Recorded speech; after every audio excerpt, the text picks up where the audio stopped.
খুলনায় ভয়াবহ রূপ নিয়েছে ডেঙ্গু পরিস্থিতি।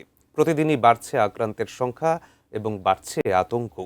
খুলনা মেডিকেল কলেজ হাসপাতালে ঠিক এই মুহূর্তে রয়েছেন আমাদের বিভাগীয় প্রতিনিধি মোহাম্মদ অসীম। আমরা সরাসরি যুক্ত হচ্ছি তার সঙ্গে।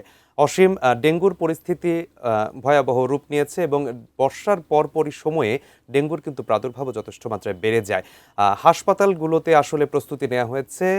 খুলনায় আসলে হাসপাতালের প্রস্তুতি কেমন এবং ডেঙ্গু আক্রান্ত রোগীর সংখ্যাই বা কেমন, বিস্তারিত জানতে চাচ্ছি আপনার কাছ থেকে।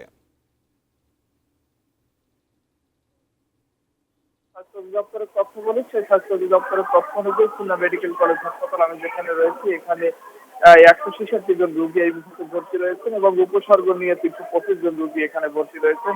একই অবস্থা খুলনা বিভাগে কিন্তু প্রায় 7 শতাধিক রোগী বিভিন্ন সরকারি হাসপাতালে ভর্তি রয়েছেন। আসলে তাই বলে একেবারেই ভয়াবহ অবস্থা খুলনা সিটি কর্পোরেশন এলাকায়। সিটি কর্পোরেশন এলাকায় কিন্তু গতকাল সিটি কর্পোরেশনের পক্ষ থেকে মেডিকেল ফ্রি যে ক্যাম্প সেটি কিন্তু চালু করা হয়েছে দুটি জায়গায়। এর পরবর্তীতে আজ এবং আগামী রবিবারের মধ্যে কিন্তু খুলনা নগরের যে 31টি ওয়ার্ড রয়েছে 31টি ওয়ার্ডেই ডেঙ্গু রোগীদের জন্য ফ্রি মেডিকেল টিম গঠন করা হবে এবং ক্যাম্প খোলা হবে। আসলে খুলনা মেডিকেল কলেজ হাসপাতাল সহ খুলনা বিভাগ এই নগরীর যে বিভিন্ন ক্লিনিক এবং বেসরকারি হাসপাতালগুলো রয়েছে সেই হাসপাতালগুলোতে কিন্তু ডেঙ্গু রোগীদের যে সমস্ত ভর্তি রয়েছে এরপরে কিন্তু আর ভর্তি নেওয়ার কোনো সুযোগ নেই।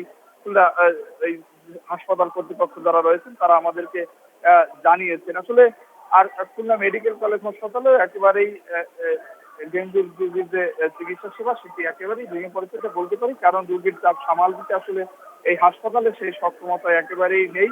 আর খুলনা সিটি কর্পোরেশনের পক্ষ থেকে খুলনা সিটি কর্পোরেশনের যিনি প্রশাসক নজরুল ইসলাম মঞ্জু তিনি জানিয়েছেন আসলে এই মেডিকেল ক্যাম্প করার পরে ডেঙ্গু রোগীদের জন্য এরপরেও যদি সামাল দিতে কষ্ট হয় তাহলে কিন্তু অস্থায়ীভাবে হাসপাতাল অর্থাৎ বিভিন্ন যে নগরীর স্কুলগুলো রয়েছেন এবং বিভিন্ন যে ক্লিনিক গুলো রয়েছেন সেগুলো কিন্তু আসলে ডেঙ্গু রোগীদের জন্য হাসপাতাল ঘোষণা করা হবে এমনটাই সিটি কর্পোরেশনের যিনি প্রশাসক রয়েছেন তিনি জানিয়েছেন। এরই মধ্যে কিন্তু বিএনপি এবং সচেতন মহলের পক্ষ থেকে সংবাদ সম্মেলনের মধ্যে খুলনা সিটি কর্পোরেশনকে মহামারী আকার অর্থাৎ ডেঙ্গুর যে মহামারী আকার সেটি ঘোষণার জন্য কিন্তু তারা দাবি জানিয়েছেন। আসলে খুলনা সিটি কর্পোরেশন জুড়ে একেবারেই প্রতিটি বাসা বাড়িতে এই ডেঙ্গু রোগী রয়েছেন অর্থাৎ ডেঙ্গু রোগীর উপসর্গ রয়েছে।